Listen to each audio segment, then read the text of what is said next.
దేశంలో రోజు రోజుకి దోపిడీలు పెరిగిపోతున్నాయి. సూర్యుడు ఎవడో బ్యాంకులో 10 లక్షలు దోచేశాడంట. అదేంటంటే తెలియనట్టు అడుగుతారు. మనమే కదా చేయించింది.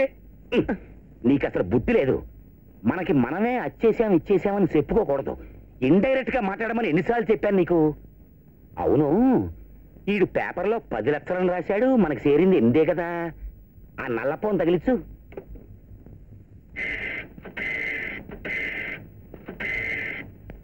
హలో, లైన్లో ఉండు. దోపిడీ బాబా, ఏటి పొద్దున్నే టిఫినీ చేసావా? అదే పేపర్ లెక్కకి మన లెక్కకి 2 లక్షలు డిఫరెన్స్ వస్తుందేటి?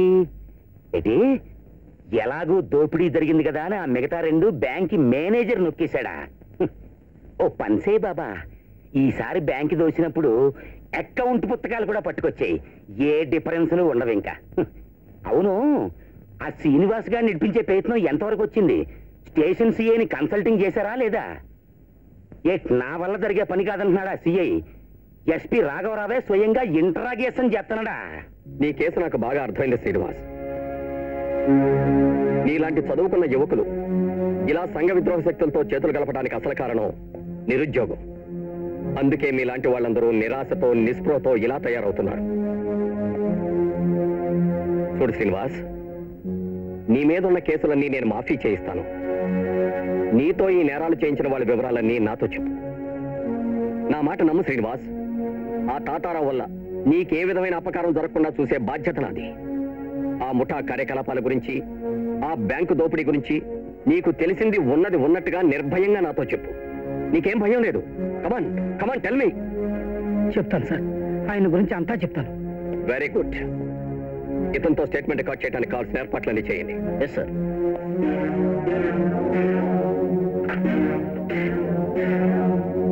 దన్నాలు సిఐ బాబా, ఏమంటున్నాడు మా శ్రీనివాస్ గారు? ఎటి ఎప్పుడు వరగా మారతానంటున్నాడా? ఆడి సంగతి నేను చూసుకుంటానులే బాబా, నువ్వు ఇంక పెట్టయిపోను. ఏమైందండి? అప్రూవర్గా మాట్లాడుతున్నాడా? చూడు, అయిన దానికి కాని దానికి ఐరాన పడితే అడవి రాముడి సినిమాలో నాగభూషణం చెప్పినట్టు షేక్ చినమస్తాన్లా సేపులు లేకుండా పోతాం. మినిస్టర్ గారితో మాట్లాడాలి. తెల్లపోను తగిలిచ్చు. అగాగో, మినిస్టర్ గారి ప్రియురాలు సోడామణికి తగిలిచ్చు. హాయ్, దన్నాలమ్మా సోడామణి సెల్లిలా. నేనమ్మా తాతారావుని. ఏం లేదమ్మా, షోరూమ్ నుంచి మారుతి డీలక్స్ కార్ ఒకటి వచ్చింది, మీ ఇంటికి పంపిస్తాను, అట్టే పెట్టేసుకో అమ్మా. అదే చాలా చిన్న పని అమ్మా. మన ఎస్పీ రాఘవరావుని ఇక్కడి నుంచి ట్రాన్స్ఫర్ చేయించాలి. అయ్యే పని కాదంటావా? పోనీ ఓ చిన్న పని చేసి పెడతావేంటమ్మా? ఏం లేదమ్మా, మన మినిస్టర్ బాబు గారితో చెప్పి ఎస్పీని ఒక్క 2 గంటల పాటు స్టేషన్లో లేకుండా చూడు తల్లి. మిగతాది మేము చూసుకుంటాం. హలో సార్, ఉన్నారండి? హోమ్ మినిస్టర్ గారు phone sir. Hello, good morning sir. ఇప్పుడా? కొంచెం అర్జెంట్ పని మీద ఉన్నాను. 1 గంట తర్వాత. ఓకే సార్, ఇప్పుడే బయలుదేరుస్తున్నాను. ఏమిటమ్మా, ఏమిటలా ఉన్నా? ఇట్లా బాగాలేదా? లేరా, జ్వరంగా ఉంది, చూడు. లేదే, ఏమైందమ్మా? నొప్పిగా ఉందమ్మా, నీ పడుకుంటా. చిట్టి, ప్రోగ్రెస్ రిపోర్ట్ ఇచ్చారా? ఇలారా.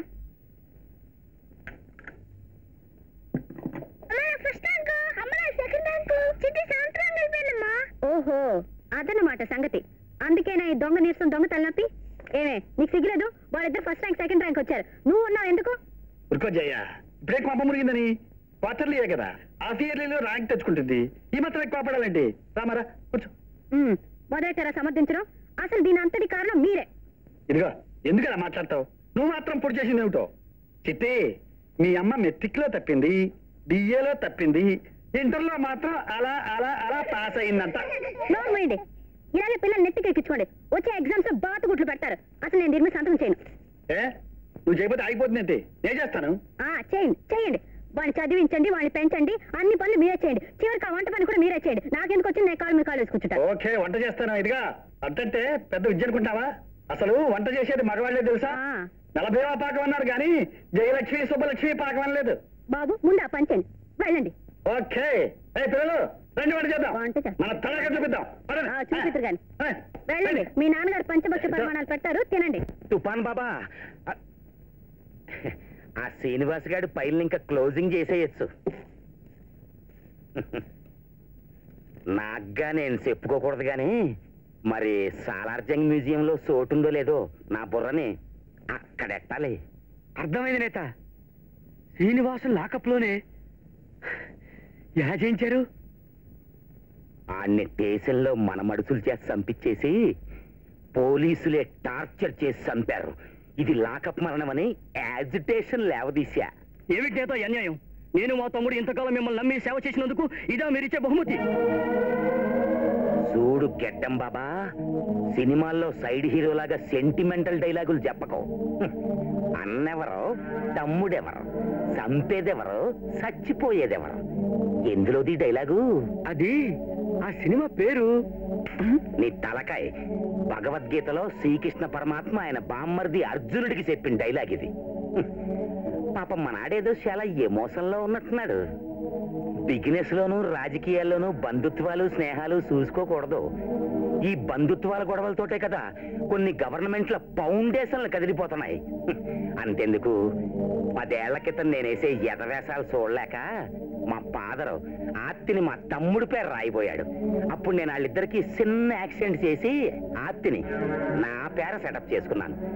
మరి అప్పుడు నేను ఫాదరు తమ్ముడు ఇవన్నీ చూసుకున్నాను అనుకో, ఈ పాటి గుడిసెలో ఉంటూ ఏరుశెనక్కాయలు తినేవాడిని.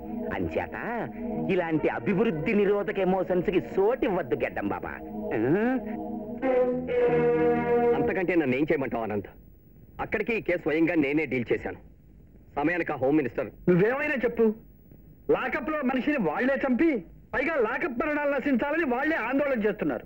జనం నమ్ముతున్నారు. ఇదంతా తాతారావు గారి ఇంద్రజాలం. సార్, మీతో మాట్లాడాలని తాతారావు గారి దగ్గర నుంచి మనిషి వచ్చాడు. పంపించు. Yes sir. నమస్కారం సార్. నమస్కారం. నా పేరు శివాజీ. లాకప్లో చనిపోయిన అతను నా తమ్ముడండి. అతన్ని ఆ తాతారావు చంపించాడు. అతనే చంపించాడని నువ్వెలా చెప్పగలవు? ఇదే కాదండి, ఆయన చేసిన దురాఘాతాలన్నిటి గురించి కోర్టులో నేను సాక్ష్యం చెప్తాను సార్. నేను 5 ఏళ్లుగా వాడి ముఠాలో ఉన్నాను. వాడి గుట్టంతా నాకు తెలుసు సార్. మిస్టర్, ఊరికే తెలుసని కోర్టులో చెప్పినంత మాత్రం ప్రయోజనం ఉండదు. గట్టి సాక్ష్యాధారాలు కావాలి. సాక్ష్యాలు నేను తీసుకొస్తాను సార్. ఏం చేయమంటారో చెప్పండి. ప్రాణాలకైనా తెగించి మీరేం చెప్పినా చేస్తాను. వాడి అంతు చూడటమే నా జీవిత లక్ష్యం. చూడు బాబు, ఇలా ఆవేశపెడితే ప్రయోజనం ఉండదు. నువ్వు మామూలుగా అతని ముఠాలోనే నమ్మకంగా ఉంటూ ఏదైనా బలమైన సాక్ష్యం సేకరించి అందజేయాలి. నువ్వేం చెయ్యాలో ఎలా చెయ్యాలో మేం చెప్తాం.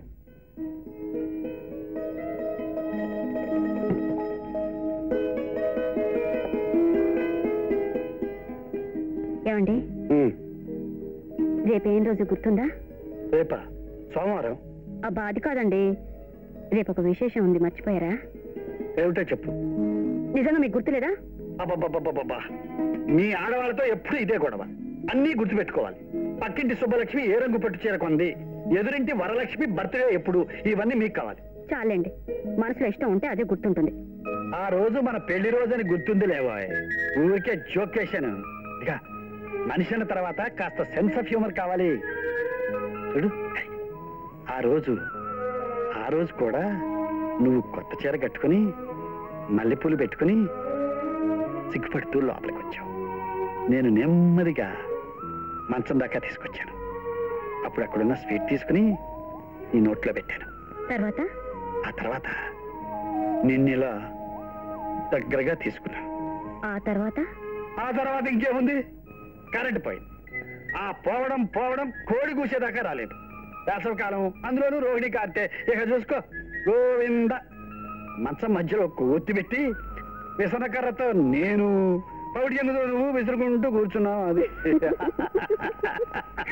ఏంటి? నాకు తెలియదే. అయితే అమ్మలో అడుగుదాం. అమ్మా, ఏమిట్రా? ఏం లేదు, మాకు చిన్న డౌట్. అబ్బో, ఏమిటో? వెడ్డింగ్ యానివర్సరీ అంటే ఏంటమ్మా? అంటే మా పెళ్లి రోజు అన్నమాట. ఓహో, నాన్న నువ్వు ఈ రోజు పెళ్లి చేసుకుంటారా? కాదమ్మా, సరిగ్గా 18 ఏళ్ల క్రిందట ఇదే రోజున మా పెళ్లి జరిగింది. నన్నెందుకమ్మా పిలవలేదు? అల్ల చేస్తాం మేము. మొన్న నానే వద్దనంటారు. నేను పిలవమనే చెప్పాను, కానీ అమ్మే అంత తొందరపడతారెందుకు?